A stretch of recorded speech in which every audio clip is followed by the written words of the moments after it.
আজকে আমি রান্না করতেছি উটের মাংস প্লাস পোলাও। এখানে আমি 1 কেজি মাংস নিছি, উটের মাংস। ঠিক আছে, এখন আমি এখানে মানে টমেটো কাটতেছি একটা, প্লাস কাঁচামরিচ। বাকি সব আমার রেডি করা আছে, মানে আদা রসুন যা আছে সবকিছু রেডি করা আছে।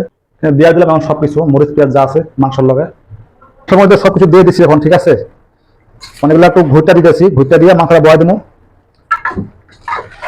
এখানে যা যা লাগে মশলা সব দিয়ে দিচ্ছি একবারে, দিয়ে মাংসটা এখন একবারে বসাই দেবো। ঠিক আছে,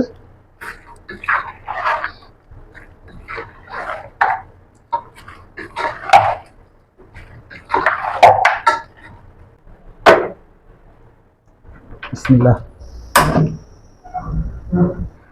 এদিকে আমার মাংসটা হতে থাক, এর মধ্যে আমরা এখানে পোলার জন্য মানে প্রিপারেশন করি। ঠিক আছে,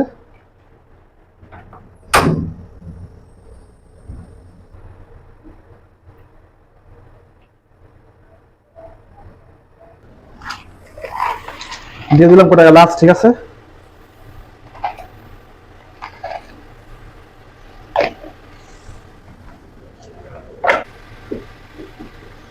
প্রবাসীরা সব ধরনের কাজ করতে পারে। ঠিক আছে,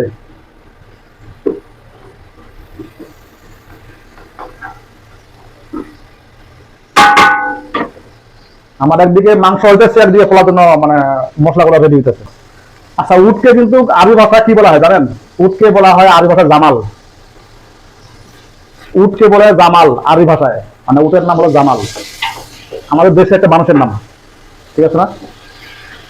আর মাংসকে বলে লাহাম, যে কোনো মাংসকে বলা হয় লাহাম। উটের মাংস, গরুর মাংস, যে কোনো মাংসকে বলা হয় লাহাম। কিন্তু মাংস আমার ভুনা হইতেছে। কারো কাছে যদি মানে রান্না করার যদি বেটার আইডিয়া থাকে আমার কমেন্ট বক্সে জানাবেন। তো ঘাটনা গেছি গা, রান্না করতে করতে ঘাটনা গেছি।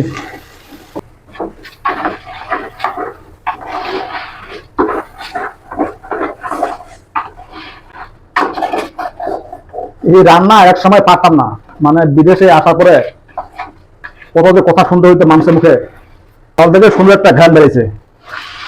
এখন এই পানি দিব,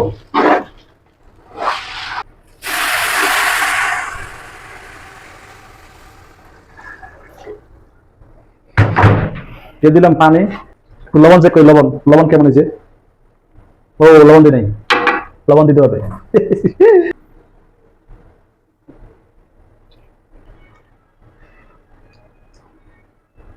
লবণ ঠিক আছে, এখন লবণ ঠিক আছে। কেন আমার মাংস দিয়ে কি অবস্থা, মাংস যাতে বোনা হইতেছে। আমার রান্নার এই পর্যায়ে এখানে আমি 4টা রসুন দিচ্ছি, যে এই 4টা রসুন আমি এখন দিয়ে দিব আমার এই মাংসের ভিতরে। ঠিক আছে, এগুলো একটু পরিষ্কার করবো, পরিষ্কার করে দিয়ে দিব মাংসের ভিতরে। মানে যে কোনো মাংসের ভিতরে যদি এমন রসুন দেওয়া যায়, আলাম রসুন, সে রসুন দিয়ে খাইতে অনেক স্বাদ লাগে, অনেক টেস্ট লাগে খাইতে। ঠিক আছে, যারা হয়তো দেন নাই একবার দিয়ে দেখবেন কেমন লাগে। তো আমার রসুন ধোয়া শেষ। ঠিক আছে, রসুনের পরিষ্কার করা শেষ, এখন আমি দিয়ে দিচ্ছি মাংসের ভিতরে। যারা এই পদ্ধতি দেন না, অবলম্বন করেন নাই, তারা করবেন অবশ্যই। ঠিক আছে, পোলাও আমার অলরেডি হয়ে গেছে। ঠিক আছে, আমাদের খাওয়া দাওয়া পর্ব চলতেছে এই যে। ঠিক আছে, হ্যাঁ মোস্তফা, আসসালামু আলাইকুম। মেহেদি হাসান, হ্যাঁ ভাই, বহুত মজা হয়েছে। অনেক মজা হয়েছে। হ্যাঁ, এই প্রথম খাইতেছি পোলাও বাদ দিয়া। এই যে আমি ইয়া দিয়েছিলাম রসুন। ঠিক আছে, এই যে রসুন, মজার রসুন, এই রসুন গুলা মানে মাংসতে বেশি স্বাদ লাগে, অনেক স্বাদ। এখানে একটা কথা বলি, উটের মাংস খাইতে গেলে খাওয়ার পরে কিন্তু ওজু করতে হয়। ঠিক আছে, মানে উটের মাংস খাইলে ওজন নষ্ট হয়ে যায়, এটা হাদিসের কথা। তো উটের মাংস খাওয়ার পরে আমরা ওজু করবো সবাই।